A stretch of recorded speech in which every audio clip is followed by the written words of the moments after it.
My name is Margaret Carter, and the night my mother-in-law seated me beside a trash can at my husband's promotion ceremony, she thought she was humiliating a nobody. Then a 4-star Admiral walked across the room, looked straight at me and said, "Commander Carter, I've been trying to find you for years." The laughter stopped so suddenly that I could hear the air conditioner humming above us. For a few seconds nobody moved. My husband Daniel stood near the front of the reception hall wearing his dress uniform, his new insignia still bright beneath the overhead lights. His mother Eleanor was standing beside me with the satisfied expression of a woman who believed she had just won a battle. She hadn't, but that moment came later. To understand how I ended up sitting beside a trash can at my own husband's promotion celebration, you have to understand that humiliation rarely begins with one cruel sentence. It begins quietly.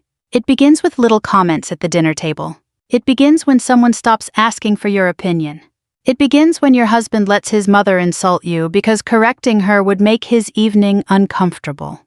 And after 25 years of marriage, I had become very good at pretending those things didn't hurt. My name is Margaret Carter. Most people call me Maggie. I was 56 years old and I lived in Norfolk, Virginia, where military families come and go so often that you learn not to get attached to people who may be transferred 3 states away by next summer. Daniel and I had been married for 25 years.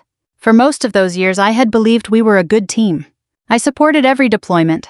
I packed his bags. I answered the phone when he called from overseas. I learned how to sleep alone when storms rattled the windows and he was halfway around the world. When his career demanded long hours, I adjusted. When his mother needed help after knee surgery, I drove across town 3 times a week and made sure she had groceries, prescriptions, and clean laundry. I never asked for praise. I thought that was what marriage meant. But Eleanor had never considered me part of the family in the way I wanted. She called me the civilian when she thought I couldn't hear. She once introduced me at a dinner as Daniel's wife, as though I hadn't bothered to bring a name with me. The strange thing was I had spent years trying to earn her approval. I cooked her favorite meals. I remembered her birthday. I sat beside her during hospital appointments. And still nothing was enough. Daniel usually stayed out of it. That was his way. He wasn't cruel like his mother. He simply didn't want conflict.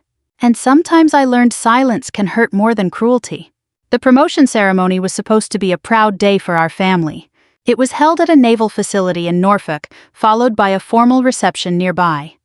There were officers in dress uniforms, spouses in conservative dresses and suits, retired sailors, family members, and a few longtime friends.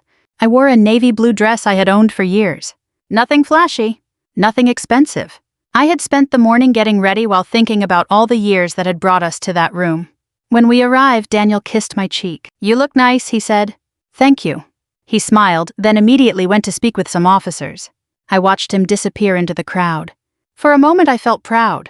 That feeling didn't last long. Eleanor came toward me carrying her purse. "Come with me," she said. I followed her toward the back of the reception hall. There were several round tables, most of them already occupied. Then I saw the chair. It was pushed against a wall beside a large black trash can. I actually laughed because I thought she was joking. "You want me to sit there?" She looked at the chair. Then at me. "Yes." I waited. She leaned closer. "Trash belongs with trash." I stared at her. A couple standing nearby heard it. One man covered his mouth. A woman actually laughed. Then another person joined in. My face became hot, but I refused to give Eleanor what she wanted. I sat down, not because I accepted her insult, because I wouldn't give her the satisfaction of seeing me run. The trash can was less than 2 feet from my shoulder. I could smell the faint scent of coffee grounds and paper from inside it. Across the room, Daniel saw me. Our eyes met. I waited. Surely he would come over. Surely he would say something. Anything. Instead, he looked away. That was the moment something inside me changed. Not dramatically. There was no explosion. No shouting. Just a quiet realization. I had spent 25 years protecting Daniel's comfort. He had spent years allowing other people to destroy mine. I folded my hands in my lap and watched the ceremony begin. Daniel was called forward. Everyone applauded. I applauded too. Because despite everything, I wasn't going to become the kind of person Eleanor believed I was. Then something strange happened. A senior admiral sitting near the front turned around. He looked directly at me. I had never met him, at least not in the life Daniel knew. He looked away, then looked back. His expression changed. He leaned toward another officer and said something I couldn't hear. A few minutes later, his eyes found me again. This time he didn't look confused. He looked certain. I began to wonder if he had mistaken me for someone else. Then Daniel received his new rank. The room applauded. Eleanor stood proudly. And the Admiral stood too. But he wasn't looking at Daniel. He was looking at me. He walked slowly across the room. The conversations around us faded one by one. People began turning in their chairs. I stood. The Admiral stopped in front of me. For one long second, neither of us spoke. Then he smiled. "Commander Carter," he said quietly, "I never thought I'd see you sitting beside a trash can." My heart stopped. Because there was only one reason he could have called me Commander. And Daniel had never known about it. The Admiral's words stayed in the air long after he said them. "Commander Carter." I watched Daniel turn around. The color drained from his face. He knew my name, of course. He had known it for 25 years. But he had never heard anyone in our family use my old military rank. Eleanor looked even more confused. "Commander," she repeated. The Admiral extended his hand. "Admiral Thomas Reynolds." I shook it. "It's good to see you, sir." Daniel stared at me as though I had suddenly become a stranger. Eleanor looked from him to me. "You were a commander." I didn't answer immediately. There were too many memories rushing through my mind.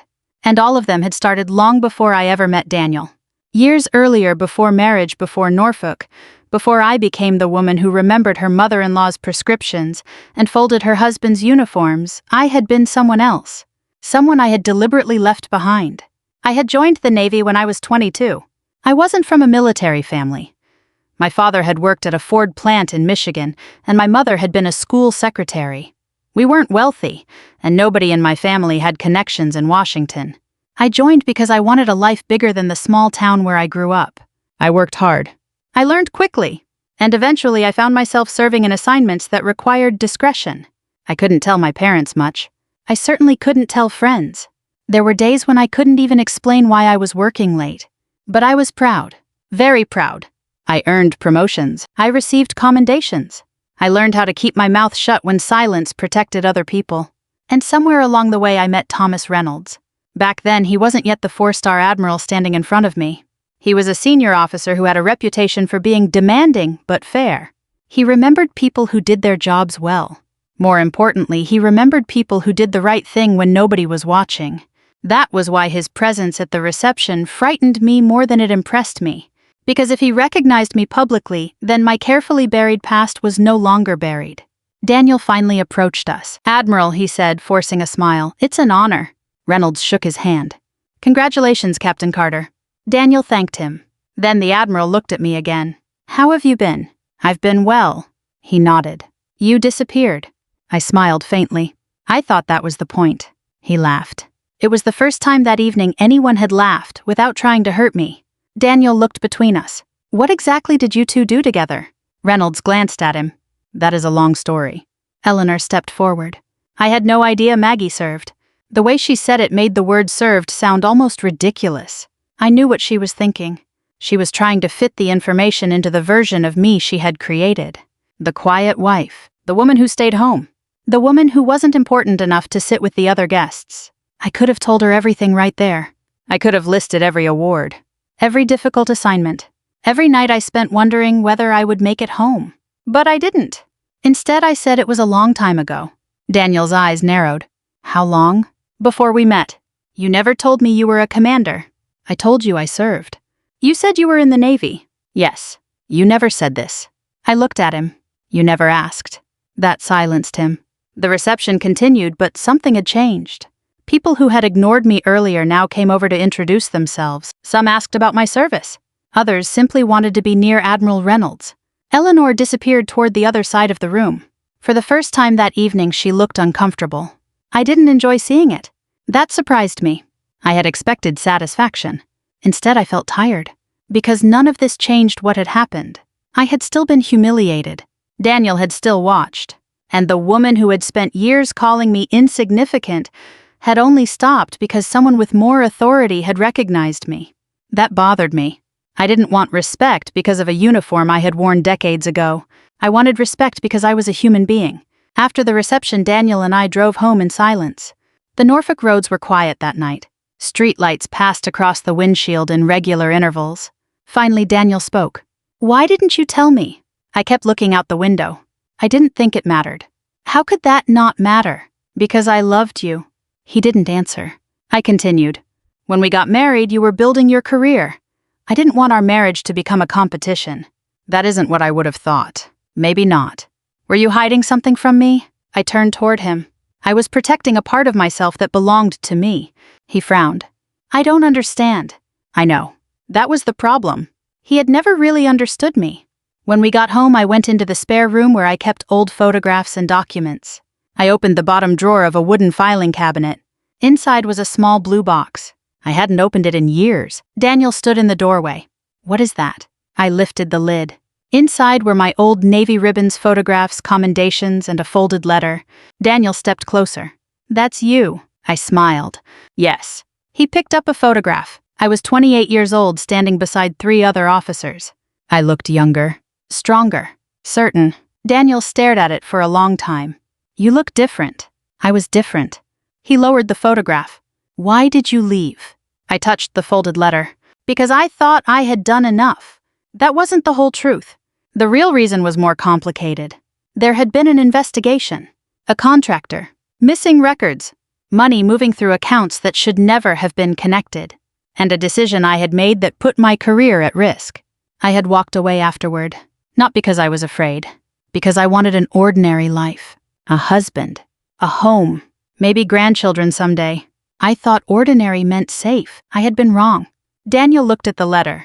Who wrote that? I hesitated. Admiral Reynolds. He unfolded it carefully. His eyes moved across the page. Then he looked up at me. What does this mean? I took the letter from his hand. It means there are things about my life you never knew. He stared at me. And now I want to know everything. I closed the box. Then, you're going to have to decide whether you want the truth because you love me. I looked directly into his eyes. Or because you finally understand that you underestimated the woman standing beside you. That night, Daniel went to bed without another word. I stayed awake at the kitchen table until nearly 2 in the morning. Outside, Norfolk was quiet. But inside my mind, the past had begun knocking on the door. And this time, I knew I couldn't keep it locked forever. The next morning, Daniel was already awake when I came into the kitchen. He was sitting at the table with a cup of coffee in front of him, staring at the blue box I had left there the night before. He looked exhausted. You didn't sleep, I said. Neither did you. No. He pushed the box toward me. I want to understand. I sat across from him. For the first time. He lowered his eyes. I deserve that. I wasn't trying to punish him, at least not yet. But after 25 years of marriage, I had learned that an apology meant very little if it wasn't followed by honesty. So I opened the box. I removed the ribbons first, then the photographs. Finally, I took out the letter from Admiral Reynolds. Daniel watched as though he were afraid of what he might discover. You said you were a commander, he said. What did you actually do? I took a slow breath. My work involved maritime intelligence and security. He frowned. That sounds vague. It was supposed to. I explained only what I was permitted to explain. Even after all these years, there were details that belonged to the government and to the people who had trusted me with them. I had worked on investigations involving naval contractors and irregularities in procurement records. At the time, nobody called it corruption.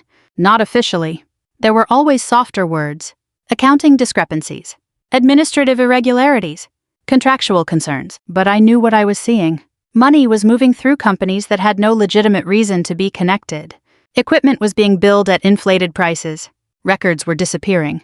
And people who asked questions were suddenly transferred. One of those people was a young logistics officer named Michael Harris. He had discovered something in a set of shipping records. He brought it to me because he trusted me. That decision changed both our lives. What happened to him, Daniel asked. He was reassigned. Was he punished? Not officially. Daniel looked at me. What does that mean? It means his career never recovered. I remembered the anger I had felt back then. I had been young enough to believe that doing the right thing would automatically protect good people. I learned otherwise. The investigation eventually reached senior leadership. Admiral Reynolds became involved. He reviewed the evidence himself. And then I was asked to testify. Were you afraid? Daniel asked. Yes. It was the first time I had admitted that aloud. I wasn't afraid of the people involved. I was afraid of what would happen if the investigation failed. I was afraid people would lose their careers. I was afraid my own reputation would be destroyed. And most of all, I was afraid that telling the truth wouldn't matter.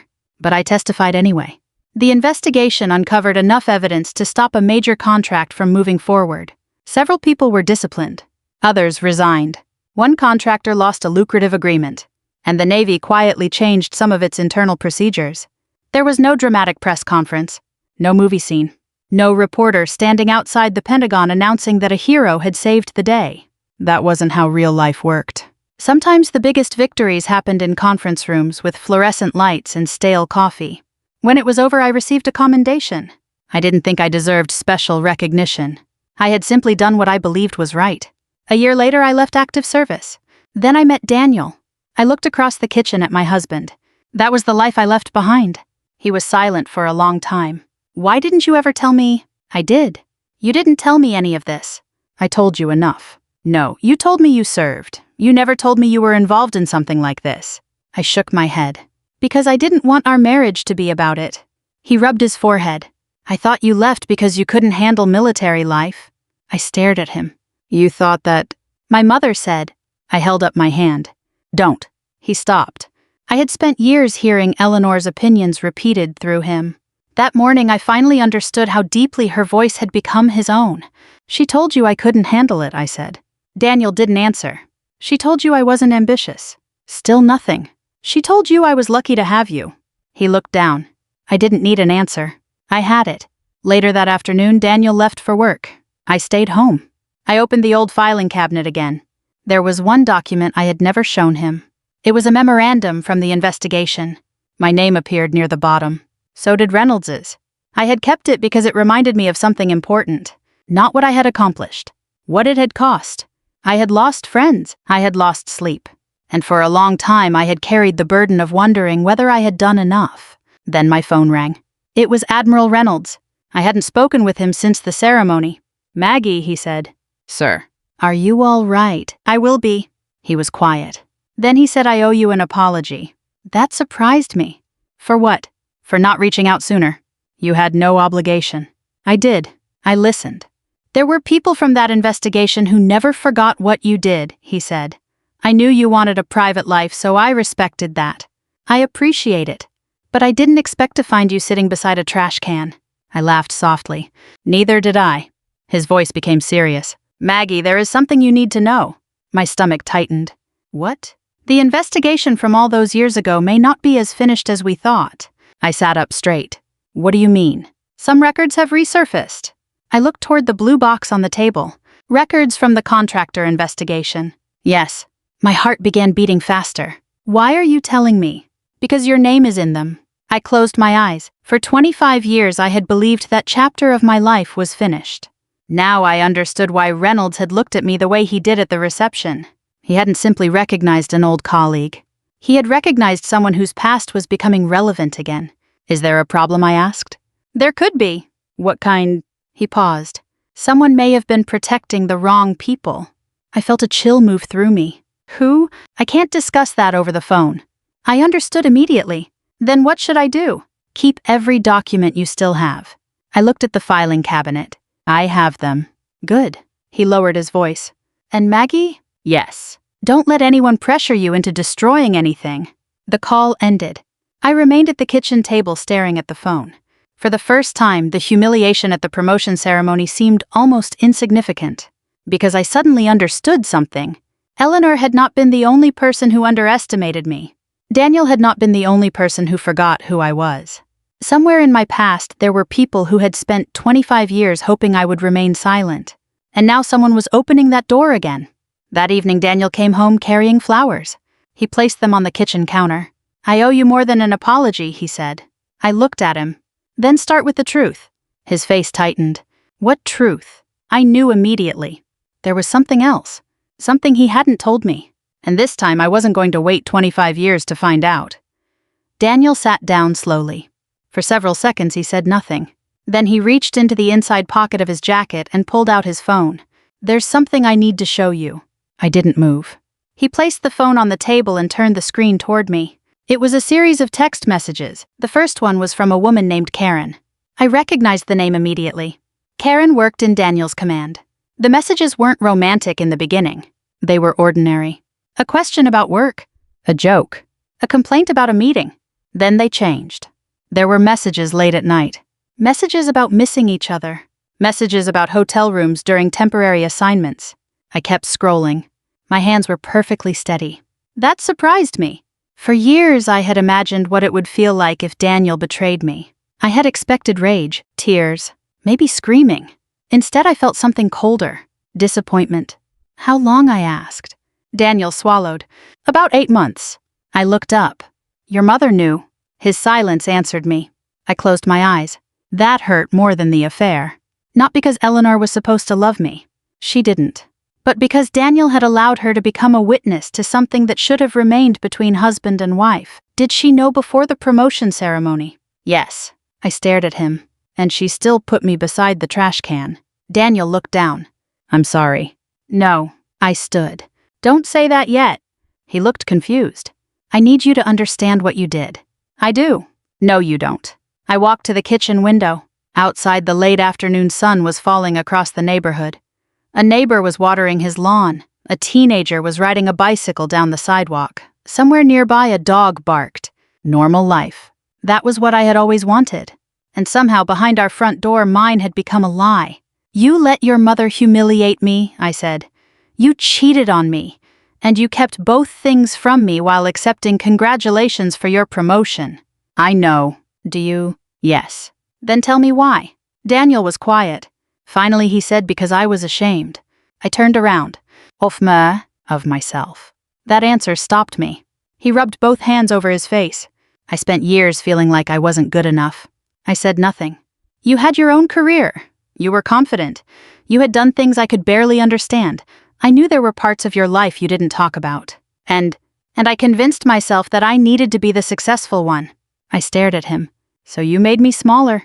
Yes. The honesty was painful. But it was the first honest thing he'd said all day. My mother made it easy, he continued. She kept telling me you weren't ambitious anymore, that you had settled into being a housewife because you couldn't compete with me. I laughed once. It wasn't a happy laugh. Your mother thought I couldn't compete with you. Daniel looked ashamed. She didn't know who you were. Neither did you. He had no answer. I walked back to the table. Then why did you marry me? Because I loved you. Did you? Yes. Then why wasn't that enough? He looked at me with tears in his eyes. I don't know. That was the truth. And sometimes the truth doesn't make anything better. The next morning I met with an attorney in downtown Norfolk. I didn't tell Daniel where I was going. I wasn't filing for divorce that day. I simply wanted to understand my rights. The attorney explained Virginia's laws, our property, our accounts, and the practical consequences of separation. She didn't tell me what decision to make. That was important. She said, whatever you decide, make sure you're making the decision from a position of knowledge, not fear. I wrote that sentence down. Knowledge, not fear. That afternoon, Admiral Reynolds called again. This time, he asked me to meet him privately. We met at a quiet restaurant near the naval base. He arrived in civilian clothes. For a moment, I saw the younger officer I remembered beneath the gray hair. He ordered coffee. I didn't want anything. What records resurfaced, I asked. He leaned forward.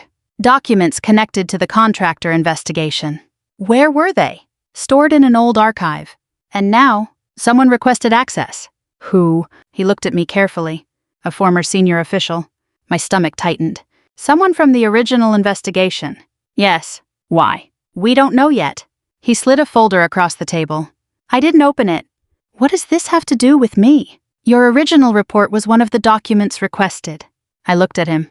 Why would anyone care about that now? Because your report identified a chain of payments that never received a complete follow-up. I felt the old anger returning. I thought that case was closed. It was. Then why reopen it? Reynolds took a breath. Because one of the companies involved later became part of a much larger defense contractor. I understood. The money had never simply disappeared. It had moved. It had changed names. It had grown. And someone might have been benefiting from it for decades. Do they think I kept evidence? No. Then what do they want? They want to know what you remember. I looked out the restaurant window. For 25 years I had avoided this world. I had raised a family. I had supported a husband. I had paid bills, cleaned kitchens, attended birthdays, and worried about ordinary things. Now the past had found me again. But this time I wasn't 28. I wasn't alone. And I wasn't afraid. When I returned home, Eleanor was sitting on my front porch. She stood when she saw me. Maggie, we need to talk. I almost walked past her. Then I stopped. What about? She looked down at her hands. Daniel told me what happened. Which part? She flinched. All of it. I unlocked the door. She followed me inside. I was wrong, she said. I put my purse on the counter. You were cruel. Yes. You weren't confused. No. You knew exactly what you were doing. She nodded. I did. That admission mattered. I turned toward her.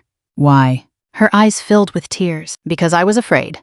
Of what? That you were going to become the most important person in Daniel's life.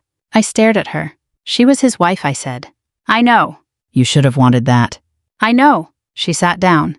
Then she finally told me something I had never heard before. Daniel's father had spent his entire career believing he had failed as a military man. Eleanor had spent decades trying to make sure her son never felt that way. When Daniel married me, she believed my accomplishments would make him feel inadequate. So I convinced myself that if I made you smaller, he'd feel bigger. Her voice broke. And I was wrong. I sat across from her. Yes, I said quietly. She wiped her eyes. I don't expect you to forgive me. I don't. She nodded. But I hope someday you will. I didn't answer. Because forgiveness wasn't something I could give that afternoon. It had to be earned. Later that evening, I opened the folder Reynolds had given me. The first page was an old memorandum. The second was a financial chart. The third made my breath catch. There was a signature I recognized. Someone I had trusted 25 years ago. Someone who had sworn the investigation was finished. Someone who had told me to go home and forget everything. I stared at the signature until the letters blurred. Then I understood. The person who had been protecting the wrong people hadn't disappeared. He had been watching from the beginning. And now he knew I was back. I didn't sleep that night. I sat at the kitchen table with the folder open in front of me, reading the same 3 pages until the words stopped looking like words. The signature belonged to a man named Richard Hale. 25 years earlier, Hale had been a senior civilian official involved in the contractor investigation. He had been one of the people who told me the case was over. I remembered his handshake, his calm voice, his reassuring smile. Go home, Commander Carter. You've done your part. I had believed him. Now I wondered how much of that had been a lie. At 6 the next morning, I called Admiral Reynolds. I know who signed the document. I thought you might. Richard Hale. There was a long silence. Yes. You knew. I suspected. Why didn't you tell me? Because suspicion isn't evidence. I appreciated that answer. After everything that had happened, I was beginning to understand the difference between what I knew and what I merely believed. What's happening now? I asked. There will be an internal review. You may be asked questions. Will I need an attorney? Yes. That afternoon, I met with the same attorney I had spoken to the day before. She listened carefully as I explained the situation. Then she said something that stayed with me. You don't have to become part of the investigation beyond what you're legally required to do. But if you choose to cooperate, document everything. I've kept my records. Good. She looked at me. And Maggie, don't make decisions about your marriage based on what happens with the investigation. That surprised me. Why? Because those are 2 separate problems. She was right. The military investigation belonged to my past. My marriage belonged to my present. And I couldn't let one distract me from the other. When I got home, Daniel was waiting. He was sitting at the kitchen table with an envelope in front of him. What is that? I asked. Separation papers. I stared at him. You're leaving? No. He pushed the envelope toward me. I thought you might want to. I didn't touch it. You're giving me the choice. Yes. Why? Because I've spent too long making choices for you. I sat down. He looked older than he had a week earlier. I've spoken with my attorney, he said. I've also reported the relationship with Karen to my command. I looked at him. You did? Yes. Why? Because I lied to you. I don't want to lie to anyone else. That was the first thing he had done that felt like accountability rather than damage control. What happened? They're reviewing everything. Your promotion? I don't know. He looked down. I may lose it. I nodded. There was a time when that news would have frightened me. We had planned our retirement around Daniel's career. We had talked about where we'd live, what we'd do, and how we'd spend our later years.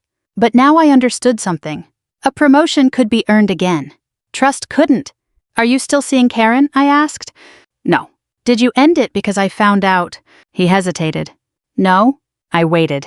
I ended it because I finally admitted to myself that I had become someone I didn't respect. That answer mattered.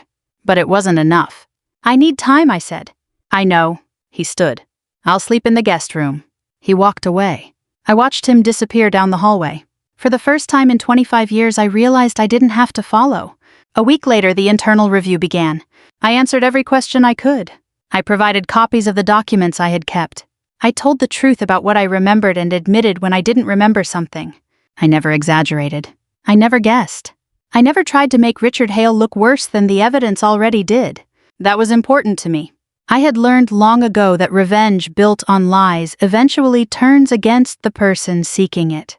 If I was going to reclaim my dignity, I wasn't going to lose it along the way. Meanwhile, Daniel's situation became more complicated. His command reviewed his conduct. The affair itself wasn't a criminal matter, but his failure to disclose the relationship and certain professional decisions made during that period raised questions. His promotion was placed under review. He could have blamed me. He could have said that my revelations had destroyed his career. He didn't. When someone asked him what had happened, he told them the truth. I betrayed my wife. I made choices that damaged my judgment. Whatever consequences come from that, I accept. I heard about it from a mutual friend. I didn't feel triumphant. I felt sad. Because this was the man I had loved. And somewhere along the way, he had become so desperate to prove himself that he had forgotten what being a good man actually required. Eleanor came to see me again. This time, she didn't bring excuses. She brought a small cardboard box. "I found these in Daniel's old room," she said.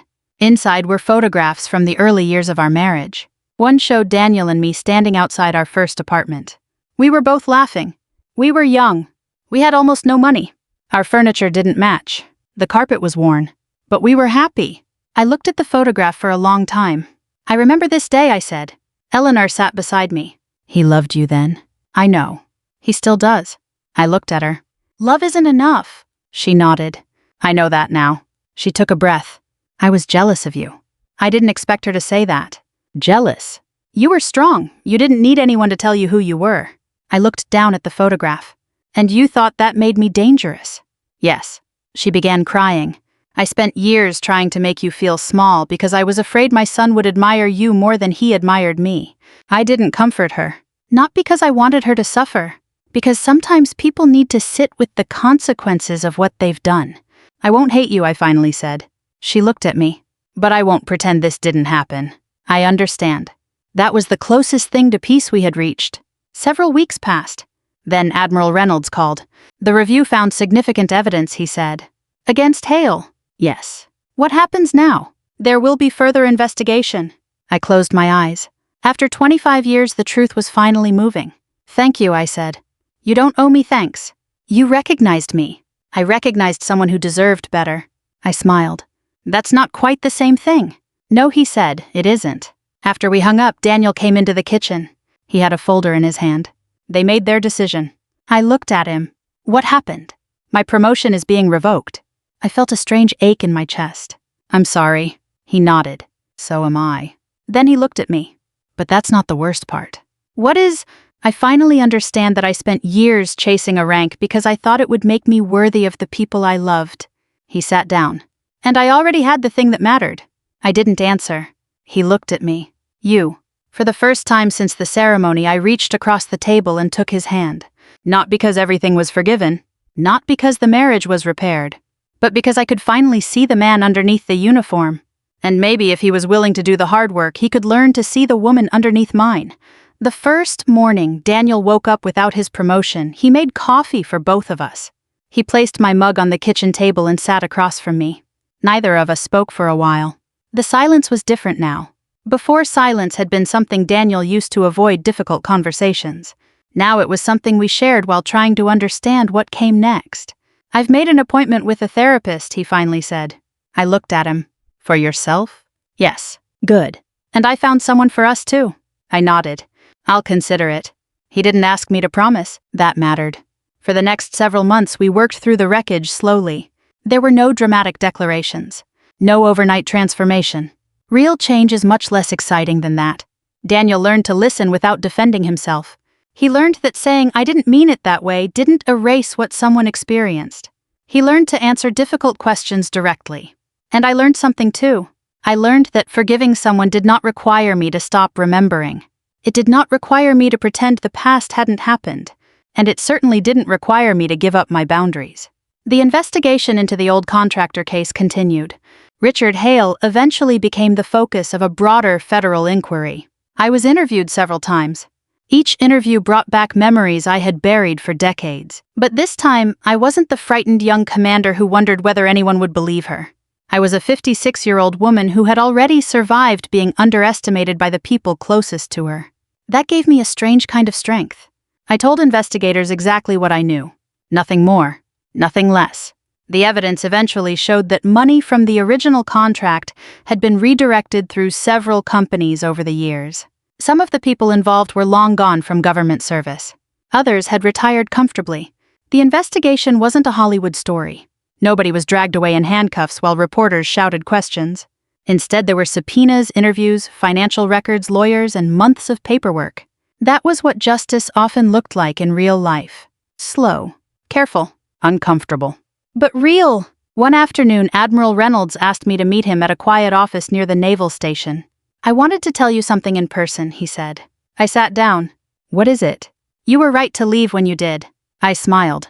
"I wasn't sure of that for a long time." "You should be." He leaned back. "You spent years believing that walking away meant you had lost. Sometimes it felt that way." "You didn't lose." He paused. "You chose a different life." That sentence stayed with me. For years I had looked back at my military career and wondered whether I had abandoned something important. Now I realized I hadn't abandoned it. I had simply become someone else. A wife. A mother. A neighbor. A friend. A woman who knew which grocery store had the best peaches and which mechanic wouldn't overcharge an elderly customer. Those things mattered too. My life had never been small. I had only allowed other people to convince me it was. Daniel started volunteering with a local veterans organization. At first, I thought it was just another attempt to repair his image. Then I saw him one afternoon helping an older veteran carry boxes from his car. Nobody was watching. There were no cameras, no officers, no promotion involved. He was simply helping. That was when I realized something had changed. He wasn't trying to become impressive. He was trying to become decent. That was a much harder task. One evening, he came home with a stack of paperwork. "What is that?" I asked. "Financial documents." I raised an eyebrow. "I've been going through everything. Everything. Our accounts, retirement plans, insurance, the house." I sat down. "Why?" "Because I hid things from you." He handed me a folder. "I want you to know exactly where we stand." I opened it. Every account was listed. Every debt. Every investment. Every monthly expense. There were no secrets. For the first time in years, I knew exactly what our financial situation looked like. He had also sold a vehicle he had purchased without telling me and used the money to pay down debt. "You didn't have to do this," I said. "Yes, I did." He looked at me. "You spent 25 years trusting me with our life. I don't get to ask for trust back without earning it." That was the first time I believed him. Not completely, but enough to begin. Eleanor changed too. She stopped calling every Sunday. Instead, she called once every few weeks and asked whether I wanted to talk. If I said no, she accepted it. She never complained to Daniel. She never demanded forgiveness. She simply waited. One Saturday, I found her standing outside my door holding a pie. "I made too much," she said. I smiled. "You always make too much." "I know." I let her in. We ate at the kitchen table. Eventually, she said, "I have one more thing to tell you." I looked at her. "I was wrong about you." I waited. "You weren't making Daniel feel small." She swallowed. "I was making him feel small by teaching him to compare himself to you." That was perhaps the most honest thing she had ever said. I wish I had understood that sooner. "So do I." She reached across the table. "I don't expect us to become close." "We might." She looked surprised. "But it will take time." "I understand." And it did. Not every wound closes because someone says sorry. Some wounds become scars. You learn to live with them. You just don't press on them every day. About a year after the promotion ceremony, Daniel and I were sitting on our back porch. The evening was warm. The neighborhood was quiet. A baseball game was playing softly on the television inside. He looked at me. "Do you ever regret staying?" I thought about the question. "I didn't stay for you." He nodded. "I know. I stayed because I wanted to see whether the person I married was still in there." And I smiled. "Sometimes?" He laughed softly. "That's fair." I leaned back. "I don't know what our marriage will look like 5 years from now." He took my hand. "I do." "What?" "I want it to look honest." I looked at him. That would be a good start. A few months later, Admiral Reynolds invited me to a small veterans recognition ceremony. There were no cameras, no reporters, just service members' families and a few retired officers. When my name was called, I walked to the front. I didn't receive a new medal. I didn't need one. Reynolds simply shook my hand. Then he said something quietly. Still the same Commander Carter. I smiled. Just older. Wiser. I hope so. He looked toward the audience. Daniel was standing in the back. He wasn't trying to be noticed. He was simply watching. Proud. For the first time, I didn't need him to defend me. I didn't need Eleanor to approve of me. I didn't need an admiral to recognize me. I finally understood that my worth had never depended on any of them. The woman sitting beside that trash can had already known who she was. She had simply forgotten for a little while. And sometimes the greatest revenge isn't making the people who hurt you suffer. It's becoming so secure in your own dignity that their cruelty can no longer define you. A year after the night my mother-in-law put me beside that trash can, I drove back to the same naval facility in Norfolk. The road looked exactly the same. The traffic lights, the low buildings, the familiar gray-blue sky over the water. But I wasn't the same woman who had arrived there wearing a navy blue dress and wondering why her own husband wouldn't stand up for her. That woman had spent years trying to keep the peace. This woman understood the difference between peace and silence. Daniel was sitting beside me in the passenger seat. We had been rebuilding our marriage slowly. Not perfectly, slowly. There were still difficult conversations. There were still moments when an old memory would surface unexpectedly. But Daniel no longer avoided those moments. If I said that hurt, he didn't tell me I was too sensitive. He listened. If I needed space, he gave it. If I asked a difficult question, he answered it. Trust didn't return because he asked for it. It returned because he kept earning it. That morning, we were attending a small ceremony honoring veterans and former service members who had contributed to their communities after leaving active duty. Admiral Reynolds had invited me months earlier. I almost said no. Then I remembered something he had told me. You don't have to hide from the life you once lived. So I went. When we entered the reception room, I saw Eleanor standing near the entrance. She looked nervous. She had changed, too. She wasn't dressed to impress anyone. She wore a simple gray sweater and black slacks. When she saw me, she smiled. Good morning, Maggie. There was no insult. No sarcasm. Just my name. Good morning. She looked at Daniel. Your father would have been proud of you. Daniel smiled. Thank you, Mom. Then Eleanor turned toward me. And he would have been proud of you, too. I didn't know what to say. She took a breath. I've wanted to say that for a long time. I nodded. Thank you. It wasn't a dramatic reconciliation. There was no audience, no applause. Just two women standing in a hallway, acknowledging that years of hurt had happened between them. Sometimes that is what forgiveness looks like. Not forgetting, not pretending, just choosing not to carry the anger everywhere you go. Later, I was called to the front of the room. Admiral Reynolds stood beside the podium. He introduced me without exaggeration. He didn't reveal classified information. He didn't tell stories that didn't belong in public. He simply said that I had served with integrity and had once made a difficult decision when doing the right thing was not the easy thing. Then he stepped aside. I looked at the people sitting in front of me. There were veterans with gray hair, spouses who had spent decades waiting through deployments, adult children sitting beside elderly parents. Some people wore medals, others wore ordinary clothes. I thought about that trash can. I thought about Eleanor's words. Trash belongs with trash. For months I had wondered what I would say if I ever had the chance to speak about that night. Now I knew. I've learned something about dignity, I began. The room became quiet. Dignity isn't something another person gives you. I looked toward Daniel.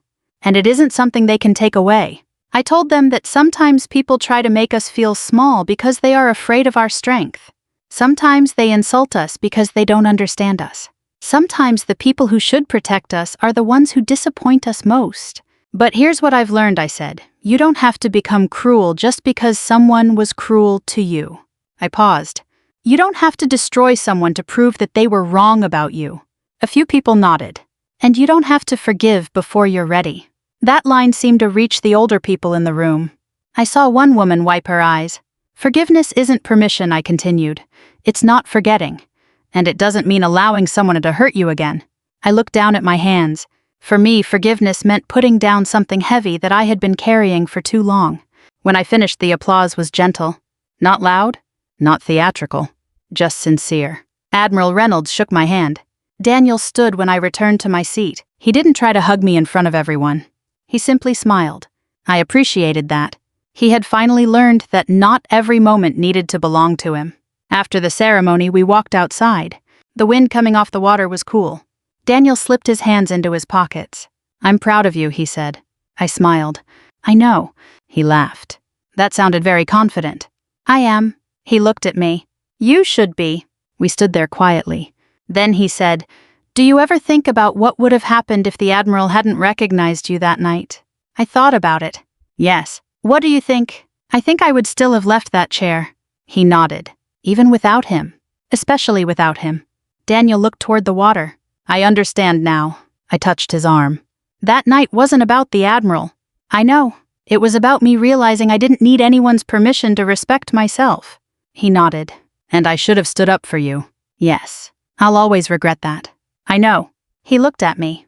"Do you think you'll ever completely forgive me?" I considered my answer. "I already have." His eyes filled with tears. "But forgiveness doesn't mean I forget." "I understand. And it doesn't mean we're going back to the way we were." "I don't want to go back." That answer made me smile. "Good." He smiled too. "Because I think we can build something better." Maybe we could. Maybe we couldn't. At our age, I had stopped pretending I could control the future. I had learned to judge people by what they did consistently, not what they promised during emotional moments. Daniel had spent the past year showing me who he wanted to become, so I gave him the chance to keep showing me. As for Eleanor, she eventually became part of my life again. Not the center of it. Not the person whose approval I sought, but family. She apologized publicly to the people who had witnessed that awful night. She never again referred to me as the civilian. Once months later, she teased me about the trash can. "I'm still ashamed of that," she admitted. "You should be." She laughed. "I deserved that," I smiled. "Probably." Then she hugged me. It was awkward. It wasn't perfect, but it was real. And real was enough. Sometimes I think about that chair. A simple folding chair beside a black trash can. For years I thought that was the place where my humiliation began. Now I realize it was the place where my life changed. Eleanor thought she was putting me in my place. Daniel thought he was protecting his career by staying silent. Everyone in that room thought they knew who I was. They were wrong. But the most important thing I learned wasn't that I had once been a commander. It wasn't that an admiral remembered me. It wasn't that an old investigation eventually exposed people who had hidden behind power and money. The most important lesson was much simpler. Never let someone else's cruelty become the definition of your worth. If you're listening to my story and you've ever been made to feel like you were too old, too ordinary, too poor, too quiet, or somehow not good enough, I hope you remember something. You don't have to prove your value to people committed to misunderstanding you. Stand up when you can. Walk away when you must. Ask for help when you need it. Protect your finances. Protect your dignity. And never confuse forgiveness with surrender. Sometimes the strongest revenge is not revenge at all. Sometimes it is waking up one morning and realizing the person who tried to break you no longer has any power over your happiness. I still remember sitting beside that trash can, but I don't remember the laughter anymore. I remember the moment I stood. I remember looking at myself in the reflection of a nearby window. And I remember thinking, I know who I am. That was enough. If this story reminded you of someone who had to find their strength again, share it with them. And if you've ever lived through a moment when someone underestimated you, I'd be honored to hear what you learned from it. Sometimes telling our stories helps someone else find the courage to tell theirs. And sometimes, after a lifetime of putting everyone else first, the bravest thing we can finally say is, I know my worth.